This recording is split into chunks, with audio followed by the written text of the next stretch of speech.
tardes. Tengan todos ustedes, aquí estamos en un programa de la UPRES Jalisco, y entonces aquí estamos para tratar varios temas, aquí con el panel de compañeros. ¿Tu nombre, por favor, compañero? Sebastián Sánchez. Ok, el tuyo. Francisco Caldera. Y Ismael Sánchez, con el gusto de compañeros.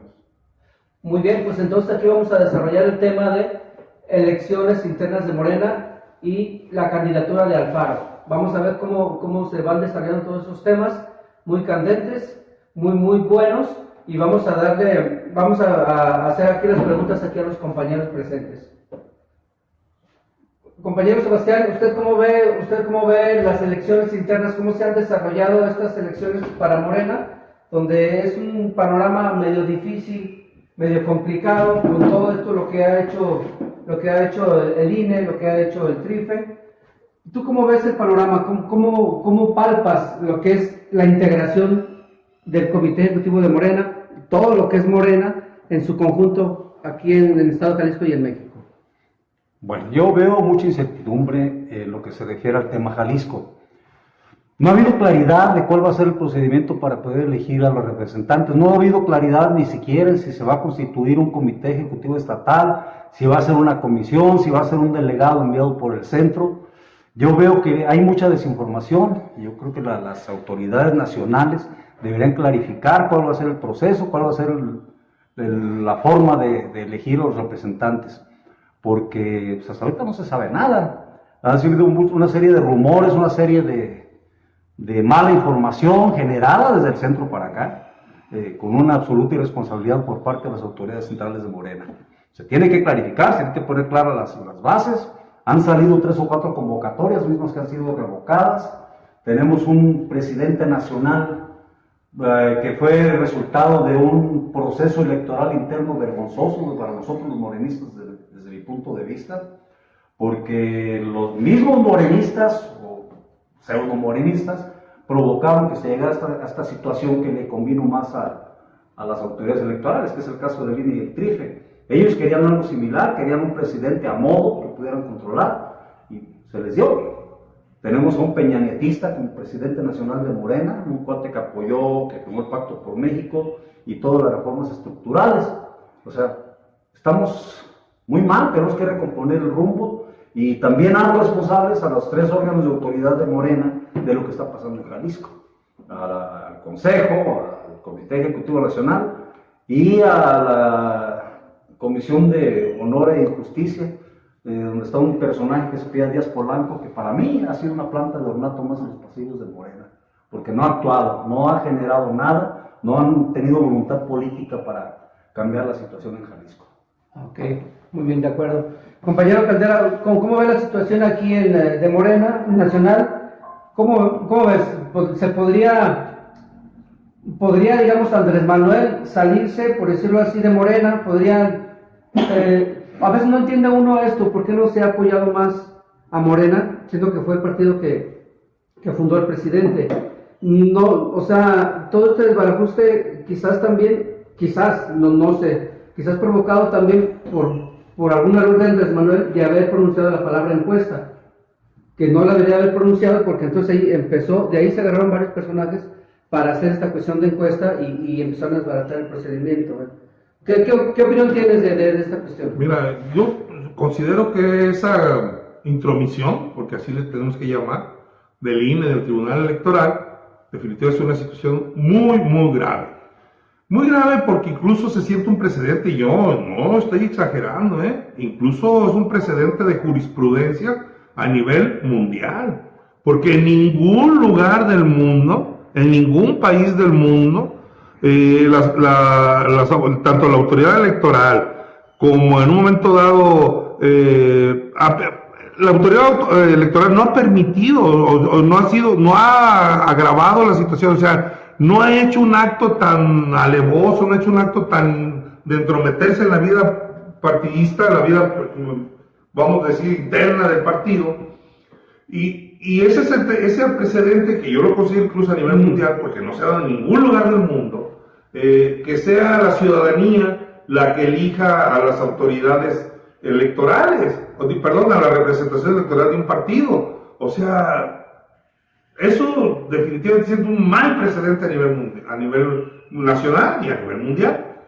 La cuestión de esto nosotros sentimos, o sea, que yo sí estoy convencido, y vaya, las declaraciones de Andrés Manuel van en ese sentido, de que Andrés Manuel no se entremete en la vida del partido, porque sí es un demócrata convencido, y sabemos de antemano que en las democracias modernas, ¿verdad? Debe de existir lo que siempre se ha mencionado, y que en el régimen anterior lo decían de una manera simulada, de una manera en retórica, de una manera de declaraciones, de que la autoridad política, la representación política debe tener una sana distancia del partido político que lo lleva al poder. O sea, eso en una democracia moderna, esa debe ser la conducta, esa debe ser la forma de actuar en este caso de las autoridades emanadas de ese partido, para que el partido genere su propia dinámica, cumpla sus funciones para los que está establecido. ¿Cuáles son las funciones de un partido político? Las funciones de un partido político que llevan al poder a sus representantes o a sus afiliados, como es el caso de Morena, que como partido triunfante llevó a Andrés Manuel a la presidencia y a varias instancias de poder, como es el poder legislativo, como es el poder ejecutivo, y eso permite en un momento dado que el partido, la función que yo quiero establecer, que está en la democracia moderna, la función de un partido, pues sabemos, ¿no? Es la instancia donde debe darse el debate, donde debe confluir las diversas formas de pensar, pero de una manera propositiva, que sean, no exagero, definitivamente, en el sentido de que es el partido político el encargado de generar el debate al interior del partido, el debate con la sociedad, para construir el programa, para construir en un momento dado el planteamiento de gobierno que debe llevar esas autoridades emanadas del partido. O sea que el programa alternativo de nación tuvo que ser construido y debe de ser construido en el debate entre los miembros y la militancia del propio partido. Esa es la función de un partido político, y esa es la instancia que plantea Andrés Manuel. Va en ese sentido. O sea, es un demócrata convencido que guarda una sana distancia, por eso no ha metido la mano, por eso no ha dado el manotazo en la mesa. Y y eso, desafortunadamente, con esas autoridades electorales tan venales que tenemos, ¿verdad? Ha permitido la intromisión, pero una intromisión para mal, porque nosotros hemos visto a través de la historia reciente que siempre que ha intervenido el Tribunal Electoral y el Instituto Electoral, siempre ha sido en detrimento de la vida nuestra vida partidista, de esos partidos que nosotros los podemos considerar de izquierda. El antecedente de Morena, el más claro, o sea, donde el grueso de la militancia morena, si podemos decir que que su origen es de un partido político anterior, podemos decir que el antecedente de Morena debe de ser el PRD, es el partido donde militaba la gran mayoría de los militantes de Morena actual, ¿verdad? Y en Morena también hubo una intromisión, en el PRD hubo una intromisión de esas características, ¿no? En una elección donde se estaba eligiendo a la presidencia del partido, tanto para Alejandro Encinas con la corriente de los chichos, que era Jesús Ortega, sabemos y hubo una intromisión del Instituto Electoral que permitió que se entronizara Jesús Ortega, lo que a la postre derivó en una dependencia completa del PRD, de la dirección del PRD, a la autoridad ejecutiva que estaba en un momento dado representando a la República. Concretamente, todas las políticas de Calderón fueron seguidas a pie juntillas por el PRD a raíz de esa intromisión del INE que le permitió a Jesús Ortega llegar a la presidencia del partido. Ok, de acuerdo. Compañero Ismael, ¿por qué Morena permitió que se incrustara a la derecha, o sea, que se desarmara, por decirlo así, todo el aparato que tenía Morena con el estatuto y todo eso? ¿Por qué lo permitió? ¿Por qué permitió la judicialización de todo este proceso? Mira, debemos de entender una cosa. Hoy tenemos un presidente del partido a la carta. ¿Por qué a la carta? Cuando tú llegas a un restaurante, se te antoja a lo mejor un buen bistec, le pones papas, o le pones frijoles, guacamole, lo que tú quieras, ¿no? Igualito pasó con Mario Delgado, ¿no? Poco a poco le fueron quitando los obstáculos. Para mí es el presidente a la carta. ¿Por qué?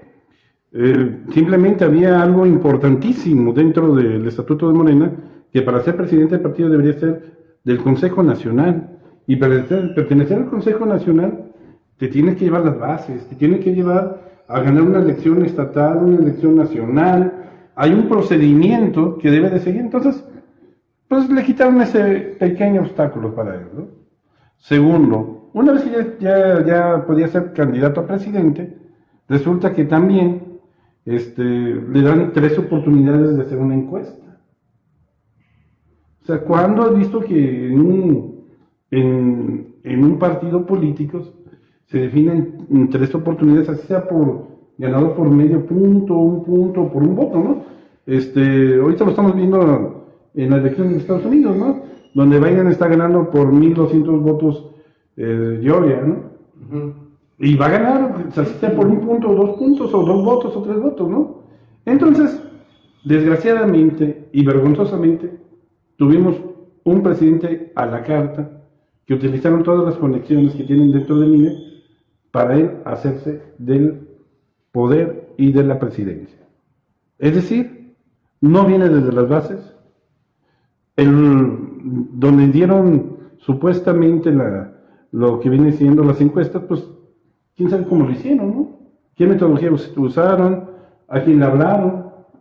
Hubo un gasto tremendo de dinero para posicionar la imagen en contra de Porfirio Muñoz Ledo, que yo te soy sincero. Yo creo que ellos no esperaban que le diera tanta batalla a Porfirio Muñoz Ledo, ¿no? ¿Y por qué se judicializó todo eso? Precisamente por eso, para ser un presidente a la carta. Presidente del partido Morena a la carta. Entonces, ¿quién falló? ¿Quién falló? ¿Fallaron los dirigentes? ¿Falló las bases? ¿Qué fue lo que falló? ¿Por qué se dio este fenómeno? O sea, así a grosso modo. ¿Qué fue lo que falló que Morena está por los suelos?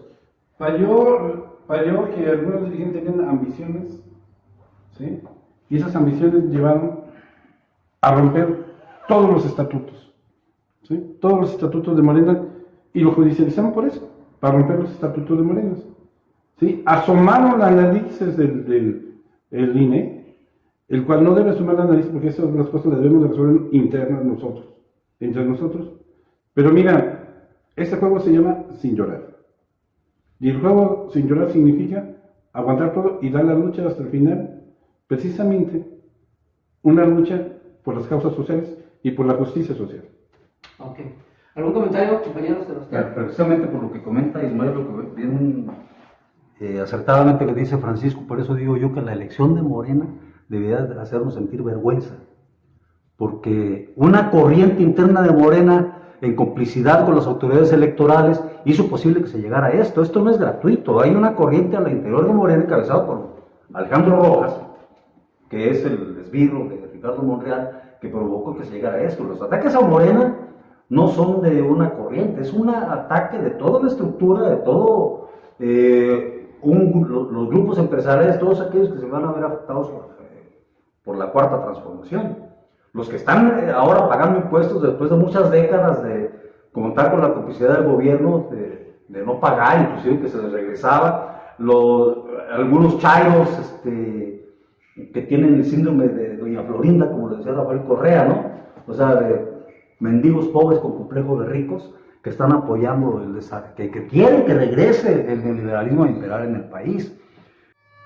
O sea, los que defendieron a Mario Delgado, al menos en el capítulo Jalisco, no lo hicieron por convicción propia, lo hicieron porque recibieron instrucciones del interior del Senado de la República, de quien controla la nómina de los empleados federales en el Estado. Ahora se dedicaron a atacar a Porfirio, más que defender la candidatura de Mario Delgado, hablar de los beneficios de Mario Delgado, se concretaron ¿cómo se llama? A atacar, a degradarlo, pero una guerra sucia y absurda. No, faltaron al respeto a él y a todos los que en algún momento determinado apoyamos a Porfirio. Yo siempre lo he dicho, Porfirio no se ha agotado mi simpatía, pero entre esas dos alternativas que nos dejaron las autoridades electorales, para mí era la mejor. porque al menos es más transparente y honesto que este corrupto de Mario Delgado.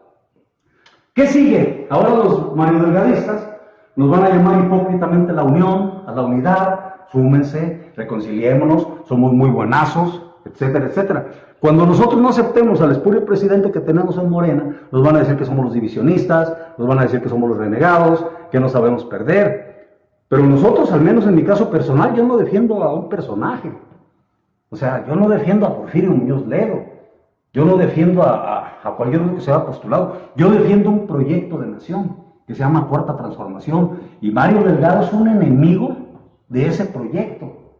Y si dejamos que avance este compa, junto con sus aliados en el Senado, Monreal, Alejandro Peña, sus aliados aquí en el Estado, Alejandro de la Peña, Jaime Hernández, ¿sí? La 4T va a tronar, va a quedarse en el camino. Tenemos que hacer algo para poder contrarrestar las artimañas de un personaje tan siniestro como es Mario Delgado. Ok. Yo sí quiero abundar un poquitito. O sea, pues yo creo que está claro, ¿no? La pregunta en ese sentido, Juan Manuel, cuando señalas que quién falló, si fue la militancia o fue la dirección, definitivamente fue un sector del partido, porque el partido no es un ente así homogéneo, unipersonal, unipensante, ¿no? Es un instituto diverso, plural, donde coexisten diversas tendencias, diversas expresiones, diversas maneras de pensar, diversas maneras de ver la política, diversas maneras de hacer práctica política. Y lo que aquí está en juego en realidad, o sea, no es exclusivamente la cuestión de que quién dirija al partido, ¿no? Lo que estaba en juego en realidad era el tipo de partido que teníamos que construir. Nosotros siempre lo hemos señalado en el debate, cuando nosotros estábamos en el debate de las redes que estuvimos dando, las personas que apoyábamos la candidatura de Porfirio, lo que nosotros decíamos siempre, que el proyecto de Porfirio definitivamente es un proyecto nacionalista, es un proyecto integrador, es un proyecto no solamente de defensa a la 4T, sino con un posicionamiento que permite el crecimiento, que permite la consolidación de la 4T a mediano y a largo plazo. O sea, lo que estaba aquí en juego es lo que nosotros hemos venido diciendo en varias ocasiones, los dos tipos de partido a los cuales están en disputa. La visión de Mario Delgado, de Alejandro Rojas, de la gente de Ebrard, de la gente de Monreal, pues es una posición reformista. ¿Por qué es una posición reformista? Porque si nosotros lo vemos, ni siquiera alcanza al grado de tener una ideología o de tener un acercamiento o una coincidencia político-ideológica, ni siquiera con la socialdemocracia, porque nosotros sentimos que la socialdemocracia inclusive tiene mucho más contenido social, ¿sí? Aquí, ¿qué es lo que plantea? ¿Por qué es reformista? Porque es la única manera que quiere hacer es una reforma de tipo político, de conquistar una serie de derechos, que claro, es importantísimo para poder construir. O sea, sí tenemos que partir de una idea muy clara. Para poder construir un sistema más justo, igualitario al que aspiramos nosotros como militantes de Morena, o que es cierto que ha sido inclusive una demanda histórica de la humanidad.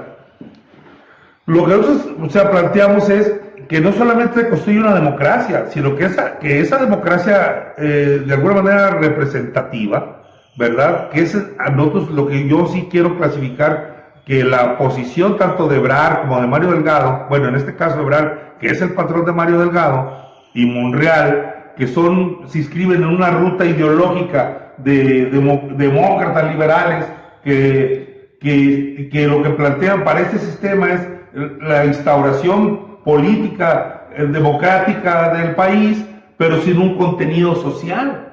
O sea, hacer las reformas en ese sentido, decir, pues el voto universal, se respete la militancia, toda una serie de íconos o una serie de figuras, ¿verdad? Que es una aspiración de la humanidad. Pero lo que nosotros sí queremos darle la visión que tenemos nosotros del partido, lo que significa Morena, es darle ese contenido social para que sea un ente transformador, que no sea un ente electoral única exclusivamente. Y lo digo porque mucha gente me dice, oye, pero entonces tú no quieres que gane Morena. Claro que queremos que gane Morena, pero no queremos que Morena se quede única y exclusivamente en ser un ente, un organismo única y exclusivamente electoral, sino que queremos que sea un organismo transformador, un organismo que siente las bases para construir un sistema más, moderno, justo, igualitario, igualdades de oportunidades, que busque el bien común, como lo ha dicho aquí el compañero Ismael, pero con una visión, de que ese Morena transforme las estructuras, lo que está planteando Andrés Manuel.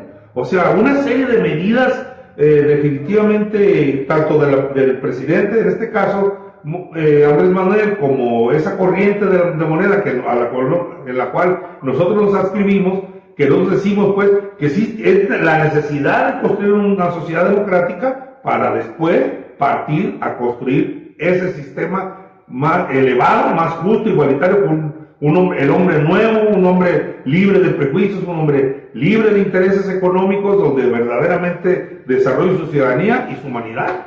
Por ahí unos pensadores lo han establecido, ¿no? Entonces ahí lo que estaba en juego era esos dos modelos, esos dos tipos de partido. Ok, bueno, me da la sensación de que ahora fue muy fácil, digamos, como quitarle el dulce al niño, que lo hizo así la derecha con Morena. Se me hace ahora muy fácil en esta cuestión, a comparación de cuando le quitaron el triunfo a Encinas, que se pusieron los chuchos. No sé cuál sea tu percepción, pero ahora se me hizo muy fácil el haberle quitado como un dulce a un niño. Entonces, de que le quitaron la presidencia de Porfirio y se la dieron a Mario Delgado. No sé cuál sea tu percepción respecto a esos dos acontecimientos, golpes de la derecha contra la izquierda, que han sido ya catalogados como golpes fuertes a la organización de los partidos. Bueno, mira, para empezar, debemos de aclarar una cosa, ¿no? El Tribunal Electoral ha innovado esta vez, ¿no? Innovó en la forma de hacer una encuesta a nivel de todos los ciudadanos.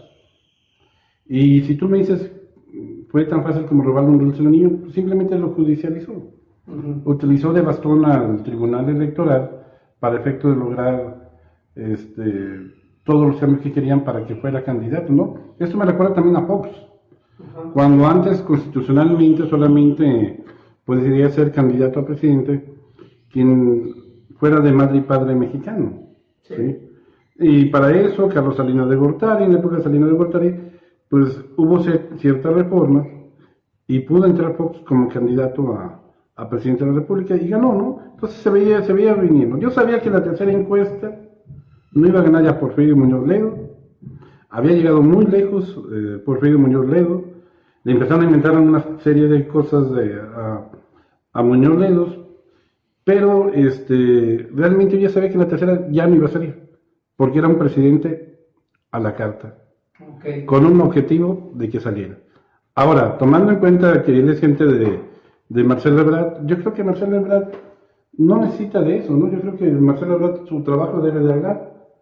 No necesita de judicializar ni poner a alguien a fuerzas dentro de la base morenista, porque pues, ha hecho un buen trabajo, ¿no? O sea, y eso es lo que debe hablar al final, ¿no? Junto con Claudia Sheinbaum, ¿no? Que son los que se avisoran como la gran final para el 24, ¿no? Que hable su trabajo, que hable los resultados, que hable la misma ciudadanía, que responda a todo lo que han hecho dentro de sus carreras políticas. Yo creo que eso es lo que debe ser básicamente, ¿no? Y utilizar de garrote al Tribunal Electoral para darle legitimidad, como que también deja un mal sabor y un mal precedente, ¿no? Dentro de la política, ¿no? Ok.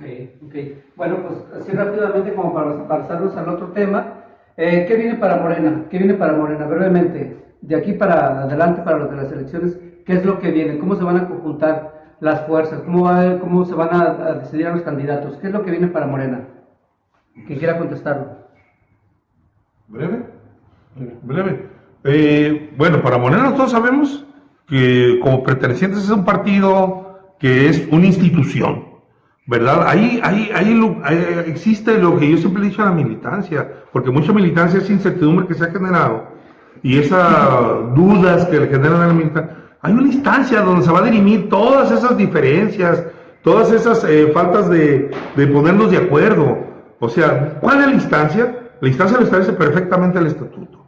O sea, ahí está la figura de una organización distrital. O sea, Morena se puede organizar en torno, pues, a un comité o una comisión ejecutiva que va a permitir que las diversas aspiraciones, ¿verdad?, se conjunten en un solo lugar que establece perfectamente el estatuto, ya sea por una asamblea municipal, ya sea por una encuesta, que nos va a poner de acuerdo para retomar y tomar esas candidaturas o esas aspiraciones que tiene la militancia. O sea, sí existe un lugar donde nos va a permitir. Y eso va a hacer que nosotros, de alguna manera, pues logremos eso que estamos pidiendo. O sea, que nos unamos en todo un proyecto, que nos comprometamos a que respetemos los resultados de esas encuestas, a que respetemos las encuestas en caso de una asamblea, ¿verdad? ¿Para qué? Para todos unidos como una sola persona, apoyar a los candidatos que surjan de esa instancia, ¿no? Okay. Pues esa es la pregunta en millón, ¿no? ¿Qué viene para Morena? Morena es ahorita el pastel en disputa tanto de la derecha como de las fuerzas progresistas internas. Esto que está sucediendo no es otra cosa más que el efecto de los ataques de la derecha, ya no para destruir a Morena, sino para posicionarse de ella.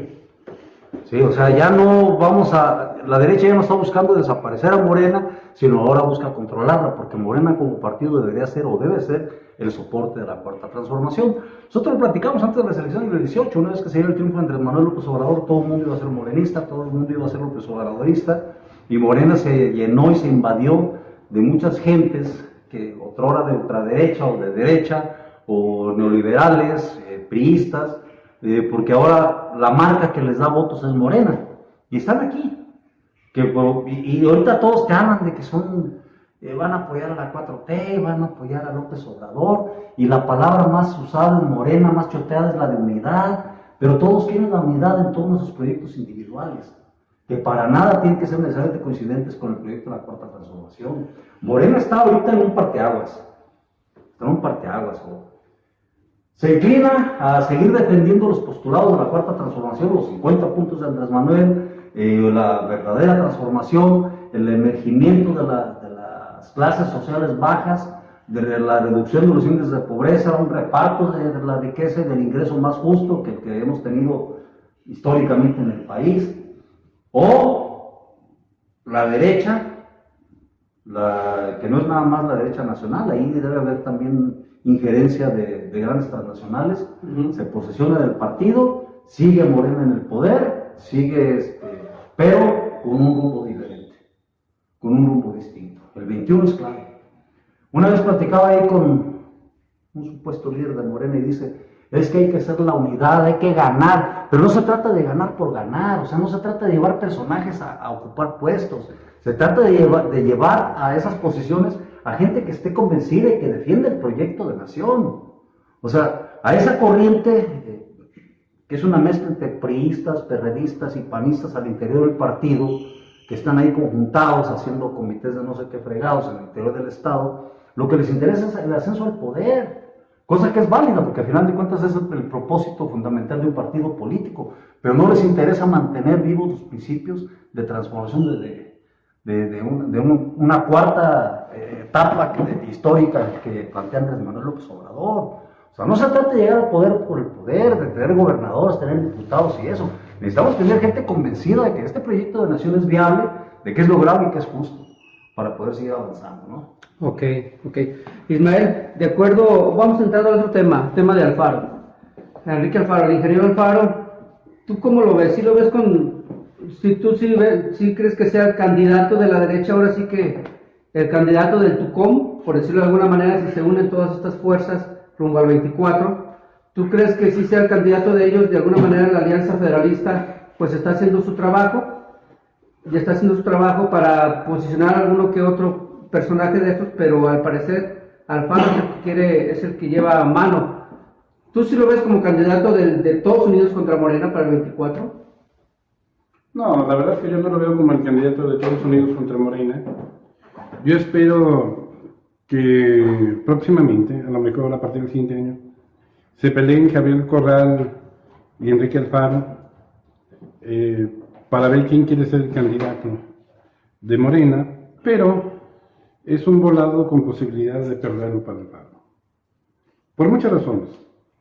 Una de las razones es de que en el 21 va a haber candidaturas a gubernaturas, el cual no todas van a seguir en el mismo tenor. ¿Sí? Van a tener que cambiar de partido. Yo veo a Javier Corral un poco demente,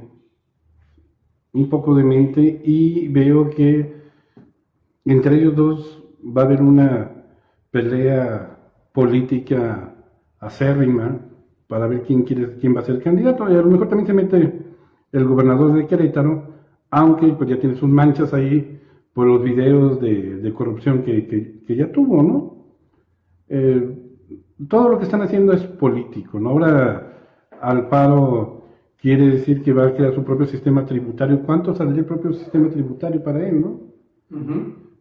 Y lo mejor de todo es de que pues Andrés Manuel no se engancha dentro de esos temas como él había pensado y no ha logrado lo mediático que quiere lograr Enrique Alfaro.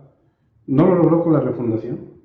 Que la refundación, pues ahí está como una bandera que quiso hacerlo como un gobernador de avanzada, un gobernador progresista, pero pues en realidad que hay temas más importantes que eso. Uno de los temas importantes es que no se pelee con el señor presidente, o sea, que se pongan de acuerdo, que se pongan a chambear. Y si quiere ser candidato, que es algo legítimo para él, pues que sea por medio de resultados, no que sea por medio de estar peleando, que ya no contrate tanta deuda, que administre bien, que dé resultados en cuestión de la seguridad. La pandemia otra vez subió y siempre le echa la culpa al gobierno federal, y la verdad es que eso ya harto, ¿no? Uh-huh. O sea, si echamos la culpa a los demás, él escogió y esas fueron las condiciones. Y las condiciones fueron diferentes por las cuestiones de la pandemia. ¿Sí? Otra vez te repito, y para mí es una frase, el juego sin llorar. Señor Enrique Alfaro, ponte a administrar bien, ponte a dar resultados, y que los mismos ciudadanos te lleven al poder. No peleando con Andrés Manuel vas a lograr eso. Tienes muchas cosas que hacer antes de pelear la candidatura a la presidencia. Y ten cuidado con Corral, porque Corral seguramente va a ser una batalla frenética y seguramente los que son amigos ahorita se van a ver como enemigos. Okay.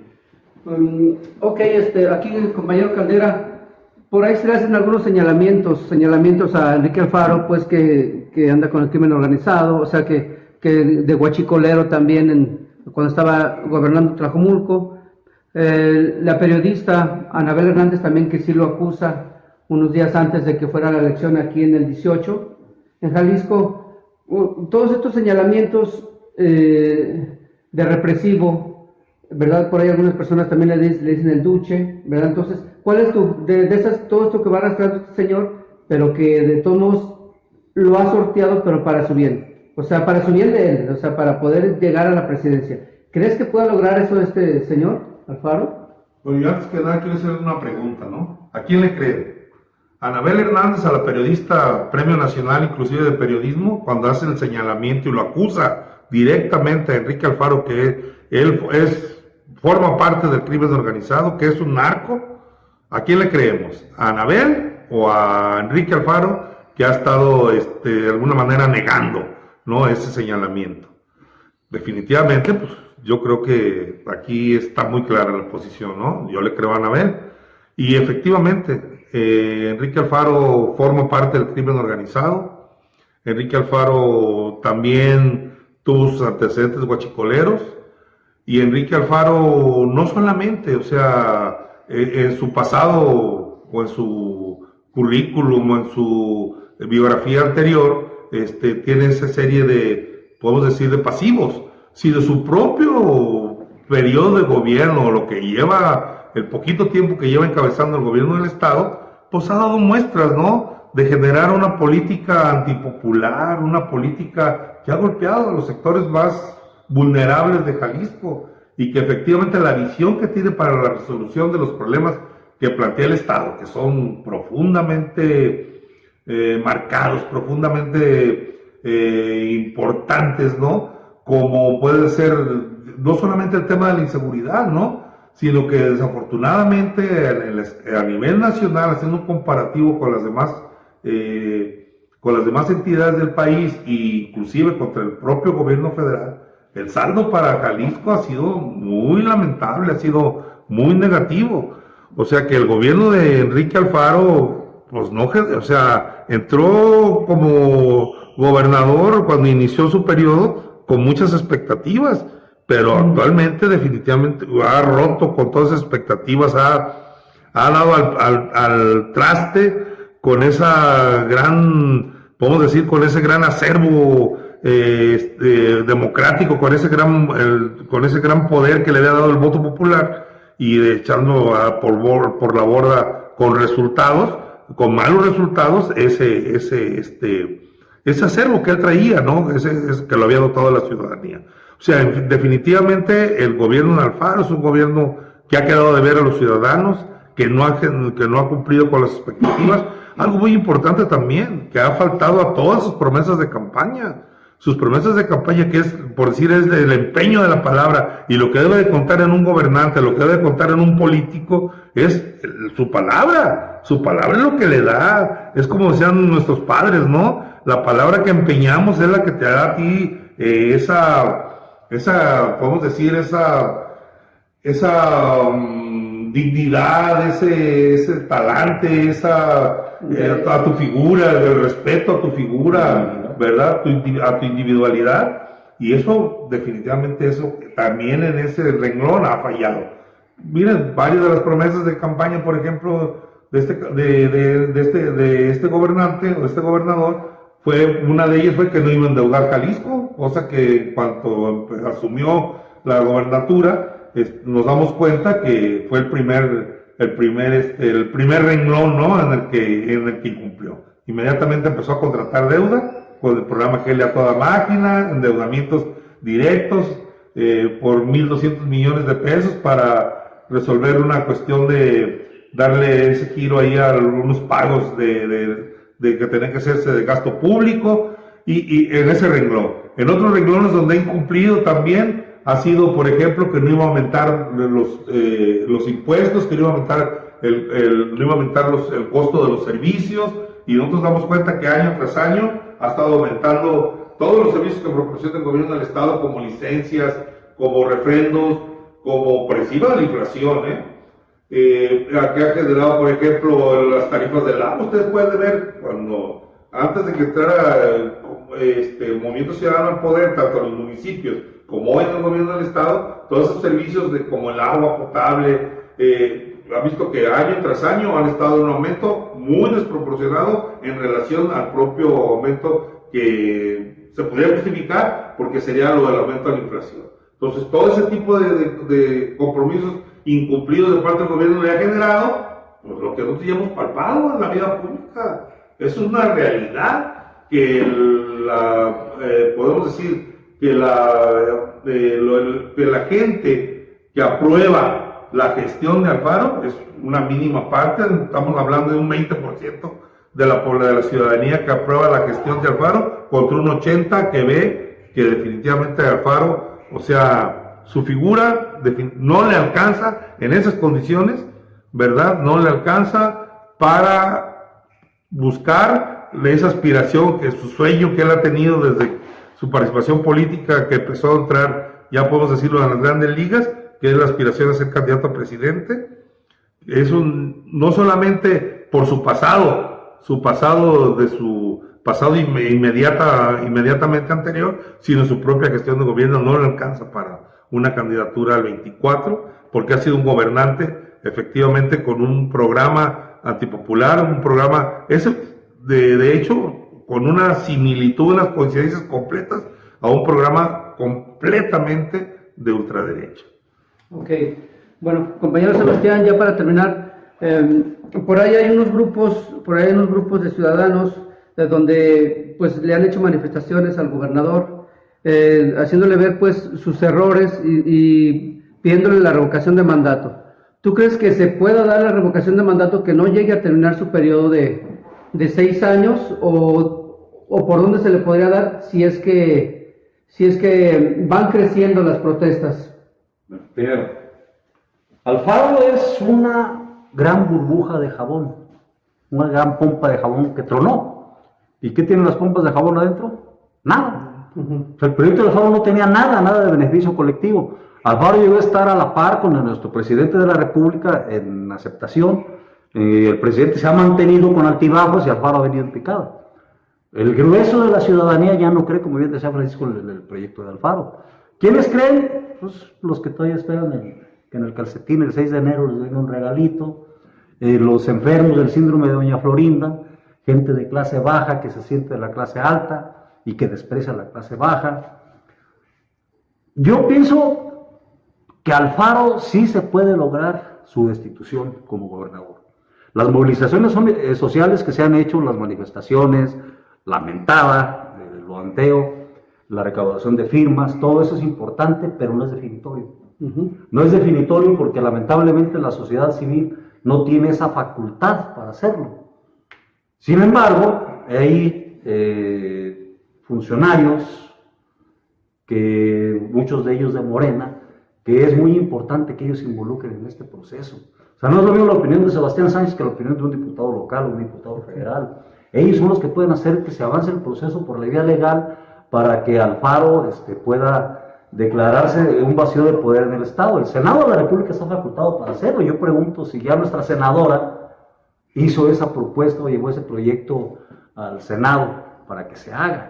O sea, la sociedad demandamos eso, la salida de Alfaro. Es cuestión de quienes tienen la facultad o el acceso a las instancias legales, nos la compren.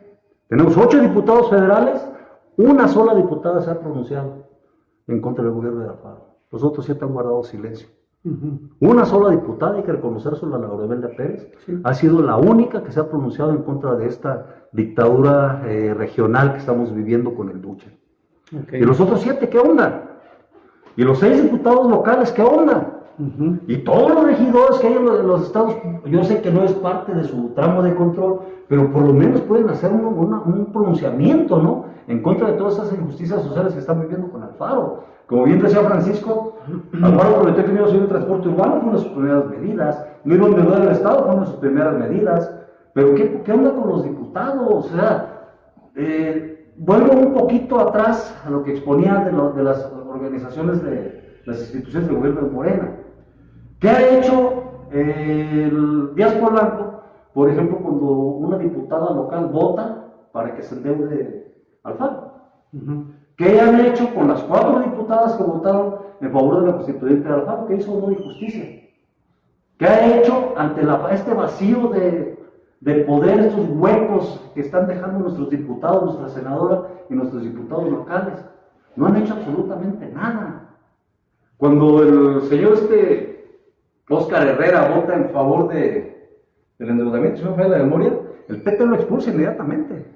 Le abre la carpeta y lo expulsa. Y en Morena eso no sucede. Hay muchas cuentas vacías por parte de nuestras autoridades nacionales que tienen mucha injerencia en lo que pueda suceder en la política en Jalisco, pero no han hecho absolutamente nada. Tenemos un vacío de poder, al menos en Jalisco, con la representatividad nacional. Esa representatividad nacional debería presionar a los elementos que integran, que representan a Morena en las diferentes instancias de gobierno, para que ejerzan una presión y se dé más rápido esta destitución de Alfaro. El señor tiene señalamientos no de nexos con el narcotráfico, tiene señalamientos de narcotraficante. ¿Qué ha pasado? Hay una Secretaría de Relaciones Exteriores, hay consulados que no le han movido para que esa investigación se camine. El señor ha violentado la Constitución desde el momento que establece una alianza con los demás estados. El artículo 117, el otro día lo comentábamos, prohíbe ese tipo de alianzas. ¿Sí? O sea, el niño hace berrinche si nadie lo regaña, el niño hace berrinche si nadie le pega, ¿no? Entonces, nuestros diputados, senadora, diputados locales, ya pónganse las pilas. Volteen a ver al pueblo que los eligió. El pueblo que los eligió está en contra de un gobernador dictador como es Enrique Alfaro. Por lo menos pronúnciense. O sea, que paguen una mendiga inserción en un periódico para saber qué fregados piensan ustedes. Pero ese silencio de ellos se convierte en complicidad y le dan espaldarazo al gobernador. Ok, pues señores, pues aquí estamos aquí en el programa de UPRES Jalisco. Cualquier comentario y todo eso en nuestra página nos lo pueden poner, cualquier pregunta aquí a los compañeros también se la pueden hacer, ya vamos a estar en contacto permanente con ustedes. Entonces, a nombre de Sebastián Sánchez, Francisco Ismael Sánchez, su servidor Juan Manuel Galindo de la UPRES Jalisco, les da las gracias y nos vemos para la próxima emisión. Muchas gracias. Zapata vive.